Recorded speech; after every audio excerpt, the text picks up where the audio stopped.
Bonjour et bienvenue sur ma chaîne. Aujourd'hui on est là pour parler de sac à dos, d'un sac à dos tactique de chez Nitecore. Vous connaissez certainement cette marque à travers leur lampe tactique, leur lampe frontale. Et sachez qu'ils ont également un département bagagerie. Je vous avais déjà présenté une petite pochette de cette marque qui était extrêmement bien réalisée. Et là ils réitèrent l'expérience avec un sac à dos d'un volume un peu plus important, 20 litres. On va le voir ensemble. Vous le voyez ici, je le porte merveilleusement bien. On va voir tout ça en détail tout de suite. Allez, vous me suivez, c'est par là. Ben, en fait c'est par là. On commence tout de suite avec le look général du sac que je trouve plutôt réussi. Ici un grand panneau avec le système MOL qui sera amovible, on va en reparler de toute façon. Ici vous voyez la large bande de velcro sur l'avant. Je vous montre également le dos du sac rapidement, on va revenir en détail sur tous ces petits points. En tout cas pour moi je trouve que le design même de ce sac est parfaitement réussi. Le bas du sac, on va pouvoir voir ici les deux sangles qui vont maintenir ici cette partie là, on va en reparler tout à l'heure, vous verrez, il y a une application pour ça. Et ici deux porte-piolets, ce qu'on appelle deux porte-piolets, sur lesquels on va pouvoir évidemment fixer d'autres éléments. Petite chose importante, c'est qu'ici il y a une petite pochette un petit peu dissimulée qui va contenir à l'intérieur ici un sursac qui va me permettre de le placer au-dessus de mon sac pour le rendre complètement étanche, puisque c'est du tissu type Reelstop avec, vous voyez, la marque marquée dessus. On va pouvoir évidemment le mettre dans l'autre sens avec ici une petite boucle pour venir le serrer. Donc ça c'est intéressant, surtout en cas de forte pluie, puisque le tissu même Reelstop est assez résistant pour tenir à la flotte. On risquerait évidemment d'avoir des problèmes d'étanchéité au niveau des fermetures éclairs si vraiment il venait à pleuvoir énormément. Donc ça c'est plutôt intéressant d'avoir ce type d'éléments avec soi. On va s'intéresser à ce fameux panneau qui est intéressant pour plusieurs raisons. Déjà évidemment on a des passants molles tout le long, donc on va pouvoir y intégrer du matériel comme des lampes, des couteaux, des choses dont on peut avoir besoin assez rapidement. Également on peut rajouter une pochette supplémentaire pour avoir encore plus de rangement. Ici une petite boucle, on va pouvoir y accrocher aussi certains éléments. Et là, en ouvrant ici les sangles de compression, je vais pouvoir ici glisser un élément qui sera volumineux, comme une veste par exemple, plutôt que de l'avoir dans le sac et avoir vraiment beaucoup moins de volume dans mon sac, je vais le transporter à l'extérieur. Donc ça c'est assez intéressant. Je vais pouvoir évidemment l'enlever complètement si je le souhaite, en enlevant simplement les sangles qui étaient sur le bas. Je peux également l'ouvrir et ici on va retrouver une petite poche ici à l'intérieur, donc je vais pouvoir transporter un élément qui sera long. Je sais pas, je vous donne un exemple, une canne à pêche par exemple, donc je vais venir ici la caler en dessous, je vais venir la remonter là et je vais pouvoir, grâce à ces sangles, je vous montrerai tout à l'heure, et grâce à cette petite partie ici, venir le fixer à l'extérieur du sac. Ici une première poche qui va s'ouvrir quasiment aux 3/4, on va y retrouver ici à l'intérieur un filet mèche. Vous voyez que la taille de la poche est assez importante. Ici, je ne vous ai pas encore parlé de ça, on n'est pas sur du YKK, mais on est sur des fermetures éclairs qui sont vraiment qualitatives, puisque ce sont les mêmes que sur la push pack. Et franchement, ça a tenu énormément de temps. L'avantage également, c'est qu'on a ce petit cordon, donc même avec des gants, on arrive facilement à manipuler. Et on va venir pouvoir également sécuriser le tout en passant simplement ici, à l'intérieur de la boucle. Et là du coup, même si j'étais par exemple en véhicule, en moto, etc., j'ai pas peur que ça vienne s'ouvrir, puisque c'est difficile de repasser cet élément là en caoutchouc, vous voyez, hop, pour pouvoir ouvrir ensuite la fermeture éclair. La poche d'accès rapide ici, derrière le panneau velcro sur lequel je vais pouvoir mettre des patchs ou d'autres éléments. Ici encore, vous voyez la fermeture éclair qui se ferme vraiment complètement. Je vais pouvoir ouvrir ici, y retrouver à l'intérieur ici un petit clip qui va pivoter sur lui-même à 360 degrés, ainsi que 4 passants type élastique sur lequel je vais pouvoir évidemment y intégrer du matériel, ranger du matériel. Ce qui est intéressant avec cette poche, c'est qu'elle est assez profonde, assez large. Vous voyez que je rentre largement mes deux points à l'intérieur, donc c'est quelque chose qui va me permettre de pouvoir mettre mon portable, mes papiers, etc., les choses auxquelles je vais avoir accès et besoin directement. Les sangles de compression du haut qui sont placés de chaque côté. Alors petit élément intéressant, c'est ça aussi qui se retrouve sur certaines sangles, c'est du velcro simplement, donc ça me permet de l'enrouler et d'accrocher l'excédent de sangles que je pourrais avoir. Ce qui est intéressant avec ces deux éléments là, c'est qu'on va pouvoir les croiser si on a besoin d'emporter du matériel qui est un peu plus volumineux. Comme je vous le disais, si j'utilise l'intégralité du sac, je vais pouvoir ici venir croiser ces deux passants, ces deux sangles, pour pouvoir venir sécuriser l'élément que je transporterai tout le long de mon sac. Également au-dessus, je vous l'avais montré ici, une petite partie qui est évidemment amovible sur laquelle je vais pouvoir encore une fois sécuriser mon matériel. Au niveau des clips, on est sur des clips qui sont d'assez bonne qualité, j'ai regardé. Alors c'est souvent le genre de clip qu'on casse quand on marche dessus, c'est tout bête. À l'utilisation, généralement ça tient assez bien, vous voyez que ça se fixe de manière assez facile. On est ici sur du plastique qui est suffisamment souple et non cassant justement. Donc VTX au niveau d'une petite marque qui est marquée dessus simplement. Alors je ne connais pas spécialement, mais je peux vous dire que pour l'instant, moi, ça tient plutôt pas mal. Sur le côté, le bas du sac, on va également retrouver 3 passants en molle.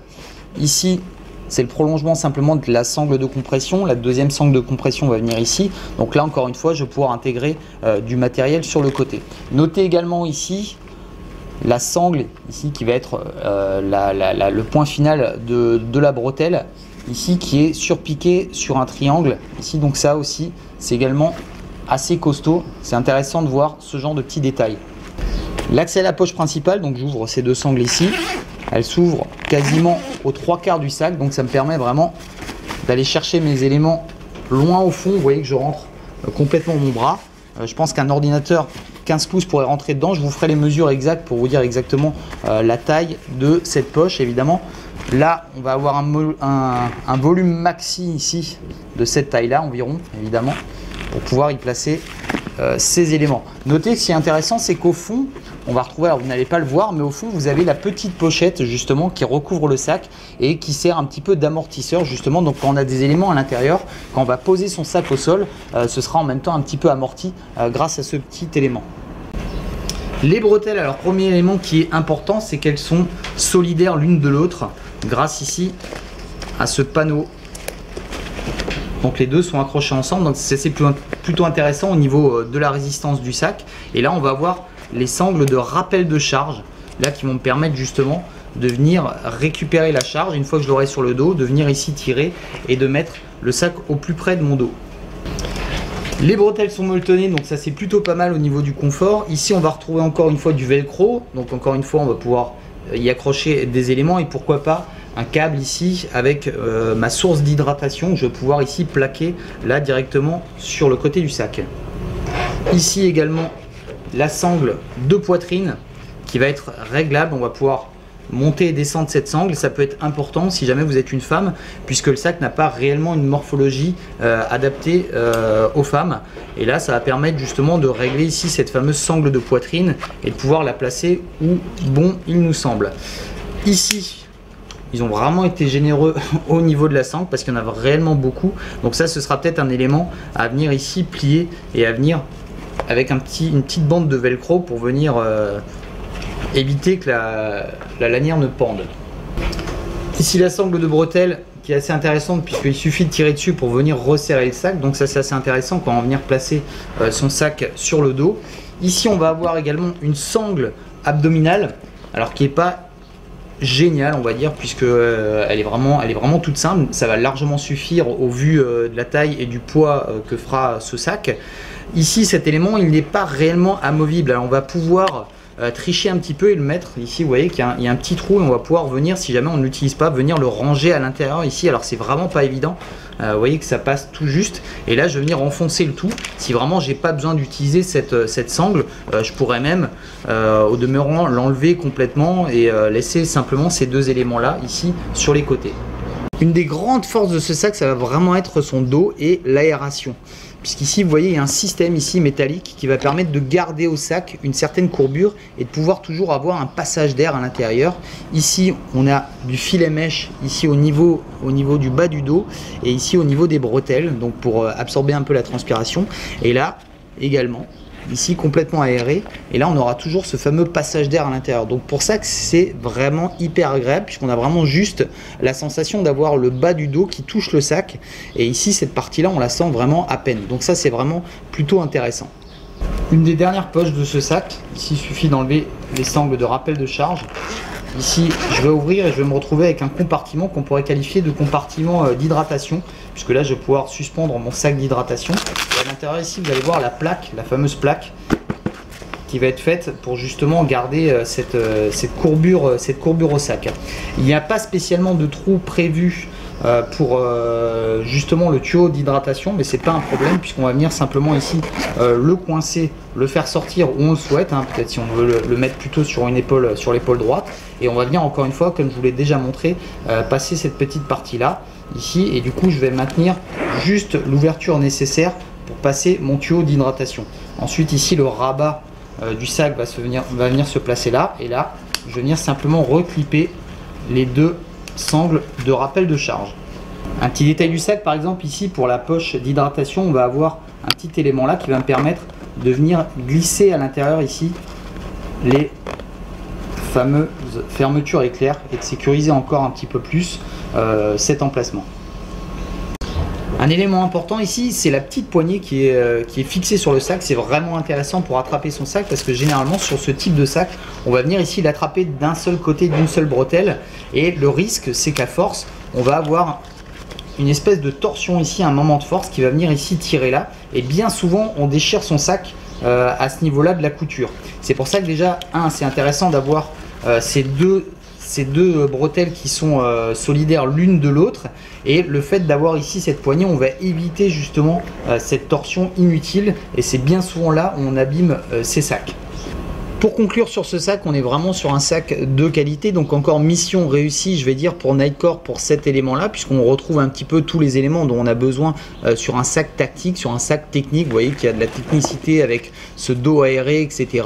Il y a pas mal de petites sangles, il y a vraiment beaucoup de possibilités pour personnaliser son sac et d'emporter pas mal de matériel. Donc c'est vraiment un sac qui va être utilisé soit au quotidien, soit pour une sortie à la journée. Ça va largement suffire, les 20 litres, et je vous dis en plus, on va pouvoir intégrer des éléments en extérieur, et c'est ce qui est toujours intéressant dans ce type de sac tactique. Donc je pense que c'est effectivement bien pensé. Il y a encore une fois pas mal de sangles, pas mal de petites boucles un peu partout, donc il faudra vraiment gérer les sangles parce que sinon ça va traîner de partout, vous allez ressembler à un poulpe.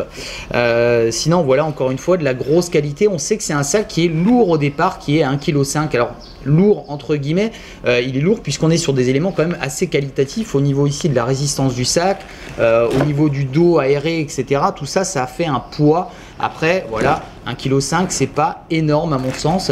En tout cas, je trouve que c'est vraiment une très belle réussite. Je vous dis à très bientôt, c'était Chris R. Jones, bye bye.